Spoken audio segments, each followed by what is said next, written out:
What is a game? In order to answer this question, I'm going to look at different things that games have in common. First off, games are something we all do for fun.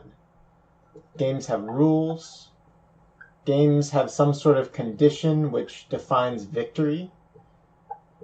And games usually involve some sort of competition.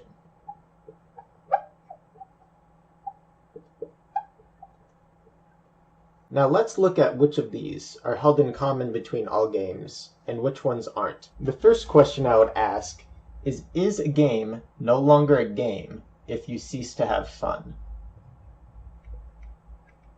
I would argue that this is not the case. If you're losing a game and become frustrated and so don't feel like you're having fun anymore, you're still playing the game. Also, if you're playing a game not for fun, but for the enjoyment of someone else, like your child, you're still playing a game with them, even if you're not having fun. Because of this, I'll consider fun not to be something that all games have in common. Now let's look at rules. I can't think of a game that doesn't have rules, but it is possible to break the rules when playing a game, which is called cheating.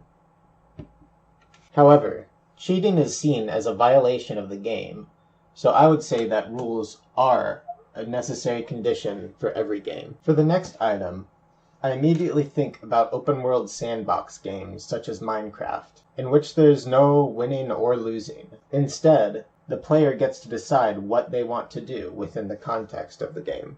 Therefore, I would argue that a win condition is not necessary to have a game. However, a goal is, whether that be defined by the game itself or by the player. Competition is also a part of every game. If you're playing a team game, you're competing against the other team. If you're playing a single-player game, you're competing against the game itself. And in most other games, you are competing against all other players. Therefore, I would define a game as any activity where one or more people compete under a set of rules in order to accomplish a certain goal.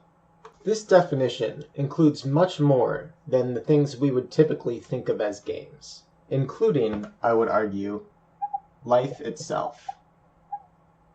Life has rules.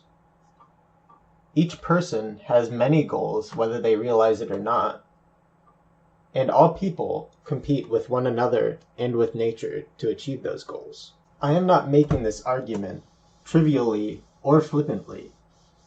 In fact, I believe describing life as a game reveals a fundamental nature about our experience as humans. You may be inclined to ask, if life is just a game, does it have any meaning? This sentiment is related to the phrase, "It's just a game," which I'm sure many of you have heard.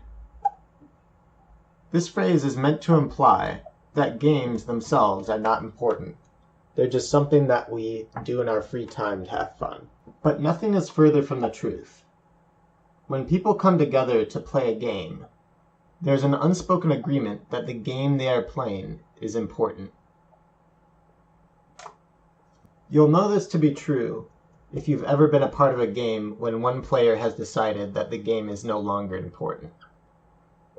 This sours the experience for all the players involved, and often ends with the game ending prematurely because one or more players quit the game. What this means is life does have meaning.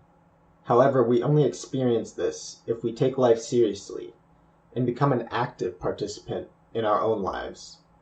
If we take responsibility for our life choices and recognize that our actions and their consequences have import.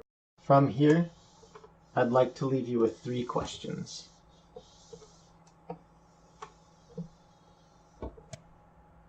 First, what are life's rules, and which are the ones that I should follow? Second, what goals should I set for myself, and how should I accomplish them? Lastly, how should I play the game in a way that's best for me, best for the other players, and best for the game itself? Thank you for watching. I hope you enjoyed it. To continue the discussion, leave a comment down below or email me at paulfred.learning@gmail.com.